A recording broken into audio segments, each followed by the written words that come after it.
예, 시청자 여러분, JTBC 뉴스룸을 시작하겠습니다. 청와대가 경제정책 수장인 김동연 경제부총리 겸 기획재정부 장관을 교체하기로 사실상 방침을 정했습니다. 후임으로는 홍남기 국무조정실장 등이 거론되는 가운데 청와대가 이미 후임 인사 검증 작업에 들어갔습니다. 김동연 부총리는 오늘 기자들과 만난 자리에서 심경을 밝혔습니다. 지금의 이런 상황에 대해서 지금이라도 책임지고 싶은 그런 심정이 왜 없겠습니까? 예, 장하성 정책실장에 대한 교체도 검토되는데 늦어도 내년 초에는 새 경제팀이 출범할 것으로 보입니다. 먼저 이성대 기자입니다.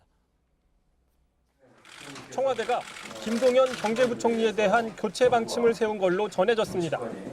청와대 관계자는 정권 2기에 들어서며 속도를 내려면 서서히 교체할 타이밍이라고 밝혔습니다. 김 부총리는 교체설이 불거진 뒤에 책임을 회피하지 않겠다는 얘기를 여러 차례 했다며 심경을 밝혔습니다. 후임으로는 홍남기 국무조정실장과 임종용 전 금융위원장 등이 거론되는 가운데 청와대 민정수석실은 이미 홍 실장에 대해 인사검증 작업을 진행하고 있는 걸로 확인됐습니다. 다만 김의겸 청와대 대변인은 대통령의 결심이 서지 않았고 결정을 내린 바가 없다며 아직까진 교체 여부를 공식화하진 않았습니다. 장하성 청와대 정책실장 역시 교체로 기운 가운데 후임으로는 김수현 사회수석의 내부 승진이 거론됩니다. JTBC 이성대입니다. 예, 청와대 정재윤 기자가 나가 있습니다. 정재윤 기자, 청와대 대변인은 여전히 아직 결정된 바 없다는 입장인데 내부 기류는 이미 다 나온 얘기죠?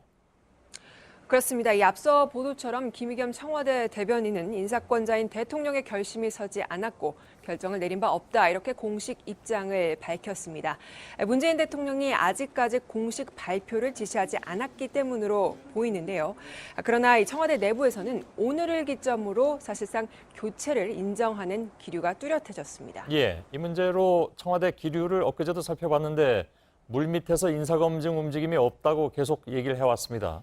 불과 하루 이틀 사이에 급진전됐다고 하기는 좀 납득이 안 되는 부분이 있죠. 네, 지난달까지는 경제사령탑 교체에 대해서 청와대가 강하게 부인을 해왔습니다. 변곡점은 지난주로 보이는데요. 미묘한 이 기류 변화가 있었던 건데 실제로 취재 결과 지난주에 홍남기 국무조정실장에 대한 인사 파일이 청와대로 들어간 것이 확인됐습니다. 이낙연 국무총리가 홍남기 국무조정실장을 경제부총리로 적극 추천한 걸로 알려졌습니다. 예, 그동안에 청와대는 연말 연초쯤이면 집권 중반에 들어가면서 자연스럽게 동시교체할 수 있다 이런 입장을 보여왔습니다. 그러니까 다른 내각 인사도 있다면 같이 한다. 묻혀서 한다는 건데 그게 사실 큰 의미는 없습니다만은 이제 좀 시기가 앞당겨진 이유는 뭡니까?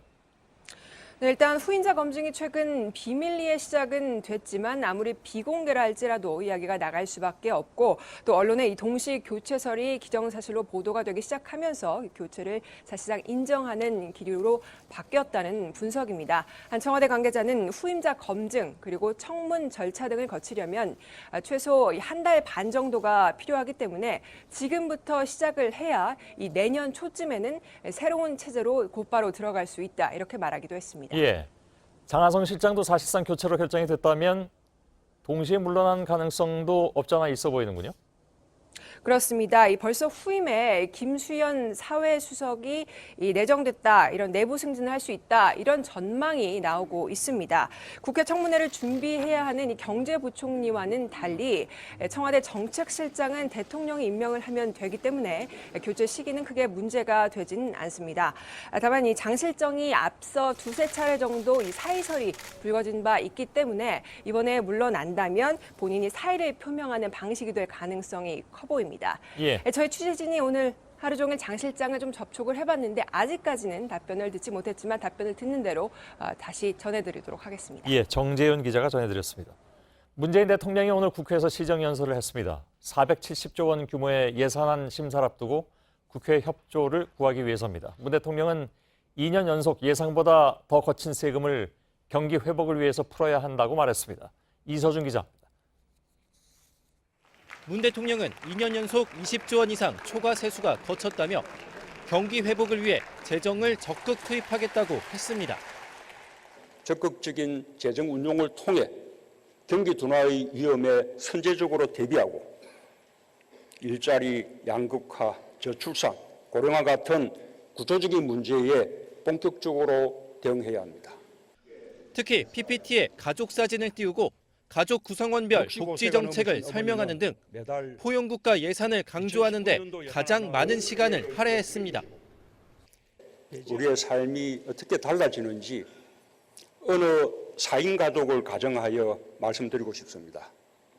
엄마와 아빠가 번갈아 육아휴직을 할 때 두 번째 휴직 부모의 혜택을 더 늘렸습니다.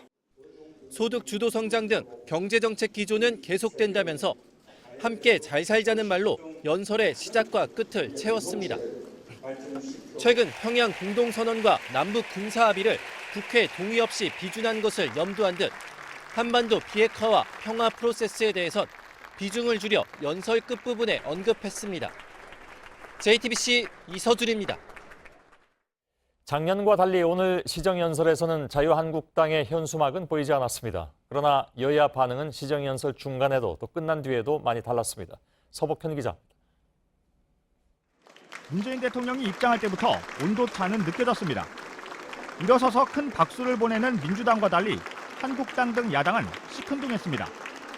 평양선언 비준과 소득주도 성장 등을 놓고 날을 세우고 있는 야당의 상황이 그대로 묻어난 겁니다. 이런 분위기는 이어졌습니다. 연설 장면을 휴대전화로 찍거나 중간중간 20여 차례 박수를 친 민주당과 달리 한국당 자리에서는 박수 소리가 들리지 않았습니다. 이를 의식한 듯 문재인 대통령은 주요 대목에서 야당과 눈을 맞추려 했습니다.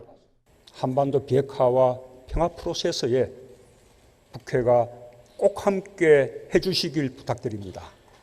현역 의원이 아니라 의석에 앉지 못한 바른미래당 손학규 대표는 방청석에서 홀로 연설을 들었습니다. 한국당 김병준 비대위원장은 사무실에서 TV로 시청한 것으로 알려졌습니다. 한국당은 지난해와 달리 항의 피켓이나 현수막을 가지고 오지 않았습니다. 연설이 끝나고 문 대통령과 인사를 나눴고 김성태 원내대표도 웃으며 악수했습니다. 하지만 문 대통령이 퇴장하자마자 한국당이 낸 조명균 장관의 해임 건의안이 본회의에 보고됐습니다. 김성태 의원 등 110인으로부터 국무위원 통일부 장관 조명균 해임 건의안이 제출되었습니다.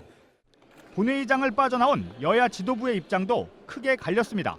굉장히 설득력 있고 공감할 수 있는 그런 내용이었다고 생각합니다. 일자리나 또 경제 상황이 악화되는 부분에 대해서 전혀 다른 입장을 내고 있어 참 걱정입니다. 반성이 먼저 있었어야 하지만 장밋빛 청사진만을 제시하게 되었고 시정연설이 끝난 뒤 한국당은 곧바로 긴급 토론회를 열고 공공기관 채용 의혹과 관련해 정부와 여당을 비판했습니다. JTBC 서복현입니다.